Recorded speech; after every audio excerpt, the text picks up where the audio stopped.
अस्सलाम वालेकुम। आपकी अपनी अनुशे आपके पास हाजिर है अपने आज के वीलॉग के साथ। और मैं उम्मीद करती हूँ कि आप सब बिल्कुल खैरियत से होंगे और मैं दुआ करती हूँ कि आप सब जहाँ रहें खुश रहें, आबाद रहें, हंसते मुस्कुराते रहें, मेरे वीलॉग्स देखते रहें, उन्हें पसंद करते रहें और मेरे चैनल को ज़रूर सब्सक्राइब कर लें। तो आज फिर कुछ नया करने का इरादा है और मैं जैसे कि मैंने आपको बताया था कि मैं जासूसी, सस्पेंस वाली, एडवेंचर वाली कहानियाँ बहुत शौक़ से पढ़ती रही हूँ। तो एक शख्सियत है, रिटायर्ड डीएसपी हैं मलिक सफ़दर हयात।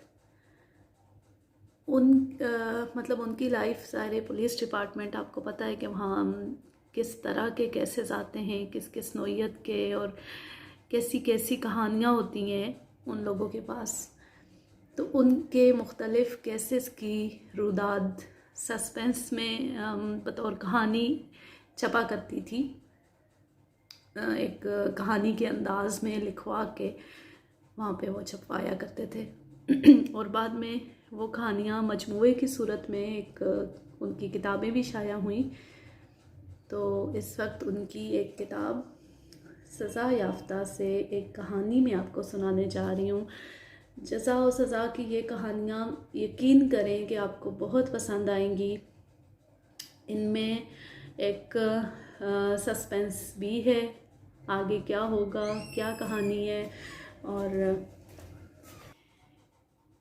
ये उनकी बुक है और ये सब सच्चे वाक़यात हैं, कोई मन घड़त कहानियाँ नहीं हैं। हमारे आसपास हमारे माशरे में होने वाले मुख्तलिफ़ वाक़यात, कहीं भाई भाई का दुश्मन हुआ जाता है विरासत की तकसीम में, और कहीं बेटा बाप को कत्ल कर रहा है, बेशुमार और आंखें खोल देने वाले, लर्जा देने वाले वाक़यात। तो ये उनका नाम है मलिक सफ़दर हयात, रिटायर्ड डीएसपी।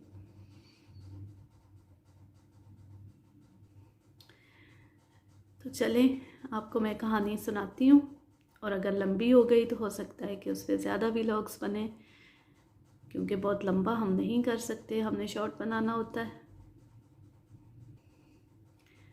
वैसे ये लड़की बहुत प्यारी है ना, देसी किस्म की जट्टी है और साथ सिनफ़े करख्त को देखें, सही करख्त अंदाज में। सिनफ़े नाज़ुक और सिनफ़े करख्त इस टाइटल में ना सही खुल के साबित हो रहा है। फरवरी का महीना करीबुल ख़त्म था, मगर सर्दी थी कि जाने का नाम ही नहीं ले रही थी। धुंध का सिलसिला भी अभी जारी था। फिर इस माह के आगाज़ में होने वाली बारिशों ने मौसम की शिद्दत में बहुत ज़्यादा इजाफा कर दिया था। इस वक्त सुबह के 9:30 बज चुके थे, लेकिन यूँ महसूस होता था जैसे अभी सूरज तुलू ना हुआ हो। फिर इस पर हल्की फुआर और ठंडी ठार हवा की मौजूदगी ने मौसम की संगीनी को बढ़ा दिया था। मैं थोड़ी देर पहले ही थाने पहुंचा था। इन दिनों में पिंडी भटियां के एक थाने में तैनात था। ये कस्बा दरियाए चनाब से ज़्यादा फासले पर नहीं है, इस वजह से भी इस इलाके में बनिस्बत ज़्यादा सर्दी पड़ती है। मैं अपने रोज़मर्रा के कामों में मसरूफ़ था कि एक कांस्टेबल ने मेरे कमरे में आकर बताया, सर जी इधर एक बंदा कत्ल हो गया है। मैंने तेज़ नज़र से घूर कर कांस्टेबल को देखा और पूछा, इधर किधर? इधर लारी अड्डे पर जी।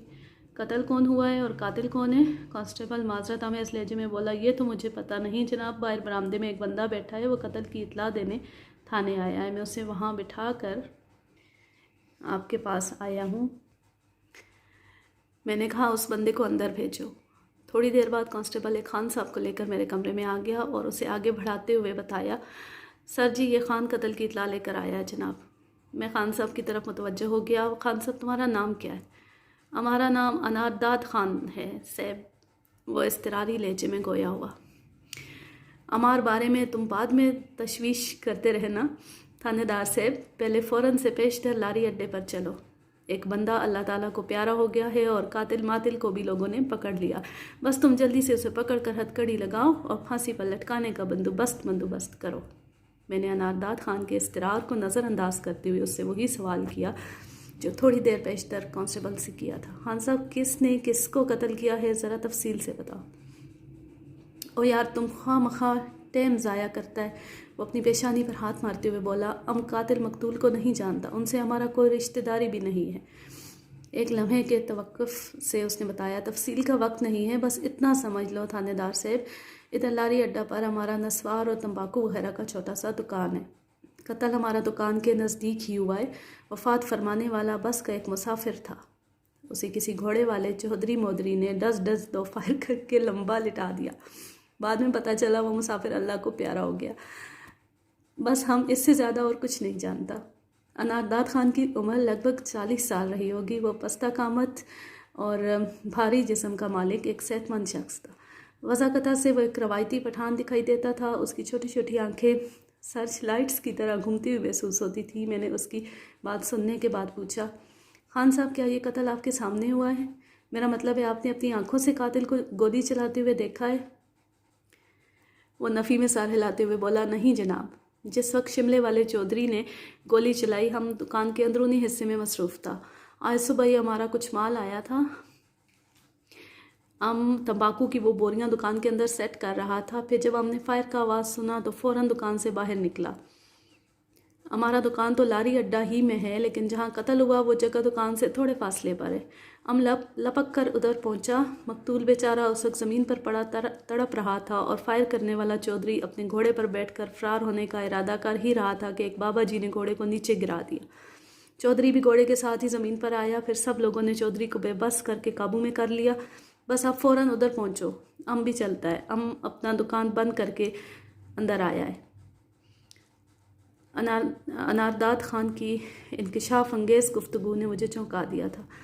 मैंने उससे सवाल किया, खान साहब, आपने बताया है कि किसी बाबा जी ने चौधरी के घोड़े को गिरा दिया? अभी हाँ, मुझे लग रहा है कि वैसे थानेदार साहब ज़्यादा तूल दे रहे हैं बात को। उन्हें फ़ौरन वहाँ जाना चाहिए और वाक़ई की तफ्तीश वहाँ पे होनी चाहिए। लेकिन क्या करें, पुलिस वालों का अपना अंदाज़ होता है। जब तक वो पूरी तसल्ली न कर लें, चाहे वहाँ उनका जल्दी पहुँचना कितना भी ज़रूरी हो, लेकिन वो अच्छी तरह से तसल्ली करने के बाद ही अगला कदम उठाते हैं। खान साहब, आपने बताया कि किसी बाबा जी ने चौधरी के घोड़े को गिरा दिया। ओ खुदा का बंदा, अनारदाद खान ने माथे पर हाथ मारते हुए मेरी बात काट दी और बोला, वो बाबा जी भी इधर लारी अड्डे पर ही मौजूद है। बाकी सारा तफसील इधर से ही पूछ लेना सेब, हम जा रहा है। मैंने अनारदाद खान से मज़ीद बहस करना मुनासिब ना समझा, शुक्र है, और उसे जाने की इजाज़त दे दी। लारी अड्डा मेरे थाने से ज़्यादा दूर नहीं था। मैंने कांस्टेबल से कहा, तारिक, फ़ौरन एएसआई इस्लामत अली को मेरे कमरे में भेजो। वह सल्यूट मारकर कमरे से जाने लगा तो मैंने कहा, और हाँ, बाहर सड़क से कोई खाली तांगा पकड़ लो लारी अड्डे जाने के लिए। तारिक की रुखसत होती एएसआई इस्लामत अली मेरे कमरे में हाजिर हो गया। वो मेरे पास पहुंचने से पहले इस कत्ल की वारदात के बारे में काफ़ी मालूमात हासिल कर चुका था। मैं संगीन नोयत के मामलात में इस्लामत अली को अपने साथ रखता था। वो एक ज़हीन और बुर्दबार एहलकार था। मुझे उम्मीद थी वो आगे चलकर बहुत तरक्की करने वाला था। किस्सा मुख्तसर, थोड़ी देर बाद में एएसआई इस्लामत अली और 2 कांस्टेबल्स के साथ तांगे में बैठा लारी अड्डे की जानिब जा रहा था। वक़्वे पर एक झमकटा सा दिखाई दे रहा था। हम आन वाहिद में लाश के करीब पहुंच गए। हमें तांगे से उतरकर इस तरफ आते देखकर मजमा काई की तरह फट गया था। मैं बहू जाए वक़ुआ का जायज़ा लेने लगा। एक जवान शख्स की लाश ज़मीन पर पड़ी थी। सीने से उसका लिबास खून आलूद था। मैंने पहले ही नज़र में अंदाज़ा लगा लिया कि दोनों फायर उसके सीने में किए गए थे और यही उसकी मौत का सबब भी बने थे। इस जवान को ज़मीन पर पड़े देखते ही मुझे यकीन हो गया था कि उसमें ज़िंदगी की कोई रमक बाकी नहीं थी। उसकी उम्र लगभग 22 साल थी और उसकी सेहत व जवानी को देखते हुए कहा जा सकता था कि ये उसके मरने के दिन नहीं थे। नज़दीकी एक तरफ 3-4 अफराद ने एक चौधरी टाइप शख्स को काबू में कर रखा था। वो उनकी गिरफ्त में बुरी तरह तिलमिला रहा था और उन्हें ख़तरनाक नताइज की धमकियाँ भी दे रहा था। उसका मुश्की घोड़ा भी एक तरफ बंधा हुआ था। एएसआई फ़ौरन जाए वक़ुआ का नक्शा बनाने में मसरूफ़ हो गया। फौरी तौर पर जो हालात व वाक़यात मेरे इल्म में आए, मैं पहले उसका खुलासा आपकी खिदमत में पेश करता हूँ। नामालूम मकतूल एक मुसाफिर था जो बस में सवार होकर पिंडी भटियाँ पहुँचा था, यानी मज़कूरा बस मकतूल को लेकर पिंडी भटियाँ के लारी अड्डे पर पहुँची थी। मकतूल की मंजिल पिंडी भटिया से कहीं आगे थी। मुझे अच्छी तरह याद नहीं है, गालबन वो क्राउन बस सर्विस या राजा ट्रेवल्स की कोई बस थी जो सियालकोट से सरगोदा के रूट पर चलती थी। उस ज़माने में ज़्यादातर बेडफोर्ड बसें चला करती थीं और वह भी बेडफोर्ड बस ही थी जिसका मुंह ट्रक के मानद आगे को निकला हुआ था। याद आ गई है मुझे भी वो बस। पिंडी भटिया के अड्डे पर स्टॉप के बाद जैसे ही बस अड्डे से निकलकर सड़क पर आई, एक घुड़सवार ने उसका रास्ता रोक लिया। नहायत ही कीमती और शानदार लिबास में मलबूस एक चौधरी नुमा शख्स घोड़े को बस के सामने खड़ा करके खुद घोड़े से नीचे उतर आया और बस की खिड़कियों से झांक झांक कर अंदर देखने लगा। फिर उसने एक खिड़की में हाथ डालकर एक नौजवान शख्स को बाहर आने का हुक्म दिया। उसके लहजे में तहकम और तहकम में बेपनाह गज़बनाकी पाई जाती थी। जिस शख्स को चौधरी ने बस से बाहर बुलाया था वह खातून के साथ बस में सवार था। वो दोनों दो मुसाफिर वाली सीट पर बैठे थे। खातून खिड़की वाली सिमत में थी और उसने बुर्का पहन रखा था। औरत के साथी ने जब चौधरी के हुक्म की तामील ना की तो चौधरी नफ्से नफीस बस के अंदर घुस आया और मस्कूरा शख्स को गिरबान से पकड़कर खड़ा करते हुए फुंकारा, मैंने तुम्हें बाहर बुलाया था। औरत का साथी अगरचा चौधरी की शानो शौकत से मरऊब हो गया था, ताहम वो जुरहतमंदाना अंदाज में बोला, कौन हो तुम और मुझे बस से नीचे क्यों उतारना चाहते हो? मैं तुम्हें नहीं जानता। मैं चौधरी हक नवाज़ खरल हूँ। चौधरी ने अपना तारुफ करवाया। और तुम्हें बस से नीचे उतारने का मकसद ये था कि तुम्हें तुम्हारे जुर्म की सज़ा दी जाए। मैंने क्या जुर्म किया है? बल्ले भाई बल्ले, चौधरी हक नवाज़ ने इस्तेहज़ाइया लहजे में कहा, तो तुम अपना जुर्म भी भूल गए हो। अभी थोड़ी देर पहले तुमने मुझ पर थूका था। चौधरी ने आखिरी अल्फाज तुर्शी आमेज लहजे में अदा किए। मैंने तुम पर थूका था? वह शख्स हक्का बक्का रह गया। बस के मुसाफिरों ने अपनी अपनी समझ के मुताबिक उस शख्स की हिमायत में चौधरी से कहा, इसने ऐसा नहीं किया चौधरी साहब, आपको शदीद कोई गलत फहमी हुई है। ये बेचारा तो आपको जानता तक नहीं। ये बात तो ठीक है कि ये मुझे नहीं जानता, क्योंकि मैं भी आज पहली मर्तबा इसे देख रहा हूँ, चौधरी ने बदस्तूर हसीले लहजे में कहा। लेकिन मुझे गलत फहमी नहीं हुई। इस शख्स ने थोड़ी देर पहले बाकायदा मुझ पर थूका था। बुर्का पोश औरत इस नागहानी पर खासी हिरासा हो रही थी। ताम बुरखे की वजह से उसके चेहरे के तासरात दूसरे मुसाफिरों से छुपे हुए थे। एक मुसाफिर ने चौधरी को मुखातिब करते हुए कहा, चौधरी साहब, मैं सियालकोट से इस बस में सफ़र कर रहा हूँ। मुझे अच्छी तरह याद है कि ये दोनों मुसाफिर रसूलपुर तारड़ से इस बस में सवार हुए थे और अब तक सवार हैं। रसूलपुर तारड़ से लेकर यहाँ तक 3 मरतबा बस रास्ते में रुकी है। ये दोनों मुस्तकिल अपनी सीट पर मौजूद है। मेरी समझ में नहीं आ रहा कि इस बेचारे ने किस वक्त और किस जगह आप पर थूका है। दूसरा मुसाफिर बोला, और चौधरी साहब, आपको तो मैंने अभी देखा है, अपनी बस के सामने सड़क पर खड़े। इस शख्स के बारे में आपको यकीनन मुखालता हुआ है। आप इसको माफ़ करें और बस को जाने दें। तुम लोगों का दिमाग ख़राब हुआ है। चौधरी बारी बारी सबको कहर आलूद नज़र से घूरते हुए बोला, मैं बताता हूँ तुम लोगों को। एक लम्हे के तवक्कुफ से उसने कहना शुरू किया, मैं मौजा कोलू तारड़ के चौधरी अली नवाज़ खरल का बड़ा बेटा चौधरी हक नवाज़ खरल हूँ। मैं अपने मुश्की घोड़े पर रसूलपुर तारड़ से पिंडी भटिया की तरफ आ रहा था। पिंडी भटिया से 2 मील पहले ये बस मेरे पास से गुजरी थी। मैं उस वक्त पक्की सड़क के साथ साथ कच्चे में घोड़ा दौड़ा रहा था। एंड इस वक्त जब बस मुझे ओवरटेक कर रही थी, इस नामुराद ने खिड़की में से मुंह निकाल कर मुझ पर थूका था। फिर चौधरी ने इस शख्स को एक झटका दिया और कहा, बस खासी तेज़ रफ्तारी से जा रही थी, ताहम मैंने इसका ताक़ब जारी रखा और यहाँ आकर मैं बस को रोकने में कामयाब हो गया हूँ। अब आई कुछ समझ में बात? औरत के साथी शख्स ने कदरे सहमी हुई आवाज़ में कहा, हाँ मुझे याद है, मैंने खिड़की से बाहर थूका तो था, लेकिन मुझे क्या पता था कि वो थूक आप पर जा गिरेगा। तुम्हें पता नहीं था? चौधरी ने दांत किचकिचाते हुए जहरीले लहजे में कहा, यही बात बताने के लिए तो मैं तुम्हें बस से बाहर ले जा रहा हूँ। तुम्हारी 7 पुश्तों को भी पता चल जाएगा कि चौधरी हक नवाज़ खरल पर थूकने का अंजाम क्या होता है। एक मुसाफिर ने हिमायती अंदाज में कहा, चौधरी साहब गुस्सा जाने दें, जो कुछ हुआ है इसमें इस शख्स की बदनीयती का कोई दखल नहीं है, आप इसको माफ़ कर दें। अल्लाह भी तो बड़े से बड़ा गुनाह माफ़ कर देता है। ये बेचारा तो बेकसूर है, आप इसकी जान बख्शी कर दें। चौधरी एक अनागजीदा और फ़िरौन से शख्स था। इस समझाने बुझाने का इस पर उल्टा असर हुआ। वो अपने शिकार को खींचते हुए रौनत अमेज़ लहजे में फुंकारा, अल्लाह यकीनन माफ़ कर देता है, लेकिन बंदा माफ़ नहीं करता। मैं अभी इस बदबख्त को ऐसा सबक सिखाऊंगा कि इसकी आने वाली नस्लें याद करके कांप उठेंगी। इस घटिया शख्स ने चौधरी हक नवाज़ से मत्था लगाया है। वीवर्स, आज के लिए बस इतना ही। मेरी वीडियो काफ़ी लंबी होती जा रही है।